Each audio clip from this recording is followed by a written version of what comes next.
So how you doing? We're out here at Dad's again, and let me show you what we got going on. So if you're curious, just go back to the Homelite 340 test cutting video to see what I'm talking about.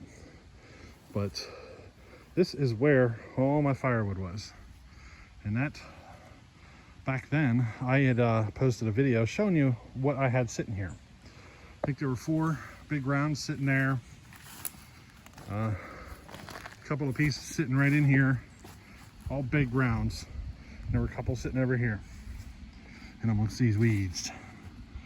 But I think it ended up being like 12 pieces of wood, somewhere in there. It wasn't a whole lot, right? Well, this is what it ended up being after it was split. As you can see, big round split down to a pretty decent sizable amount of wood. In case you're wondering, the top of the 2x4s is 1 cord if stacked. So I didn't stack it, so you can take a guess. Probably better than a half a cord, I'd say. Just out of a dozen or so pieces of wood. It's a mix of oak and ash, but mostly oak. She's got some weight to it. She's gonna be a challenge to take home. It is raining out, it's heavy, and I gotta drive a mountain. So it's gonna be slow going, you know? It'll easily be first and second gear on some of these hills I gotta take. Easily. But for you, those of you out there like me that, you know, say you're buying your wood in log length or whatever, I always try to go for the bigger stuff. I find it gives me a larger volume of firewood in the end. But you have to be equipped to handle it. You gotta have the splitter to handle it. You gotta have the saws to handle it. You know what I mean? There's, you know, good and bad to every situation. But I definitely prefer the bigger stuff. I just end up with more wood in the end. You know? So, how you doing? We got an interesting one for you today. So, the Tasman saw. It was eating sawdust up to the air filter, right? Well, guess what? I actually caught it on video. You can see it happening. Can you believe it?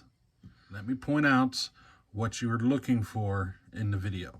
All right? Let me grab a saw here. Here we go. So, this is Andrew's. We're going to be porting this one as well.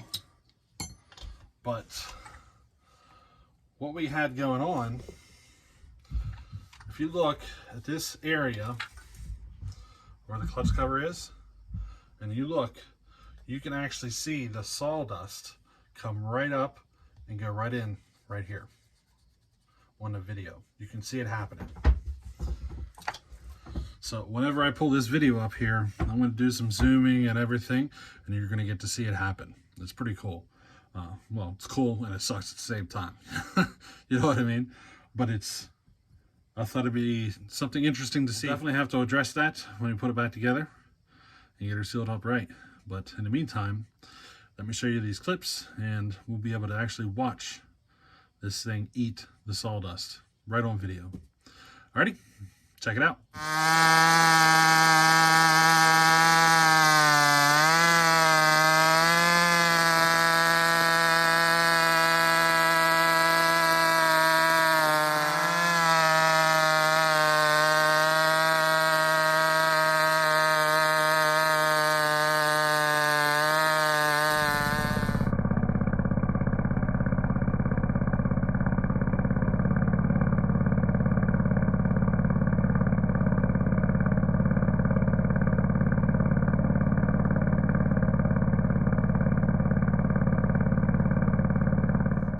So what'd you think of that? Quite interesting, isn't it? You know? It's not every day you get to see something like that, you know? Now, I should have done a better job whenever I put it together. You know, this is one of those issues these saws had that I was aware of, and I should have taken care of it during the reassembly. I should have. It just didn't dawn on me, you know? Just it never popped in my brain to take care of it. But we'll have to make sure we take care of it this time around, because we don't want this to happen again. And maybe a few of you guys out there have these saws, and you might want to consider doing this mod as well. It helps take care of that problem. You know what I mean? You know, lesson learned. But for now, I think we can learn from this and be more careful in the future not to have this issue occur. You know, I needed to share this, so maybe a few other people out there could learn from this, and you know, make sure they take care of their souls as well. Alrighty, so hey, we'll catch you in the next one. Later.